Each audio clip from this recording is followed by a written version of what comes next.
Pinatatawag na ng Office of the City Prosecutor ng Quezon City si dating Pangulong Rodrigo Duterte sa December 4 at 11, 2023. Kaugnay ito ng preliminary investigation sa grave threats complaint na isinumite ni House Deputy Minority Leader, ACT Teachers Party List Representative Franz Castro laban sa kanya.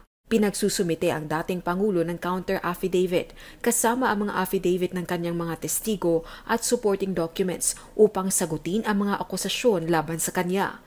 Unang pagkakataon ito na mabigyan ng sabina si dating Pangulong Duterte mula nang bumaba sa pwesto. Naharap sa reklamong kriminal na grave threats sa ilalim ng Article 282 ng Revised Penal Code at Section 6 ng Cybercrime Prevention Act of 2012 si dating Pangulong Rodrigo Duterte. Kaugnay ito ng mga pagbabantang ginawa umano ng dating presidente laban sa buhay ng mambabata sa isang panayam na nag-ugat sa confidential funds ng anak na si Vice President Sara Duterte. Pinatatawag din ng prosecutor sa kaparehong petsa si Castro upang pagtibayin ang kanyang aligasyon. Hindi naman pahihintulutan ng prosecutor ang paghahain ng motion to dismiss at tanging counter-affidavit ang tatanggapin nito. Welcome development naman ito para kay Representative Castro.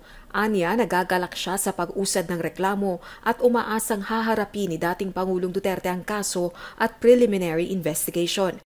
Very thankful ako sa Quezon City Prosecutor's Office kasi after 3 days na na-file namin itong complaint ay umaksyon na sila agad.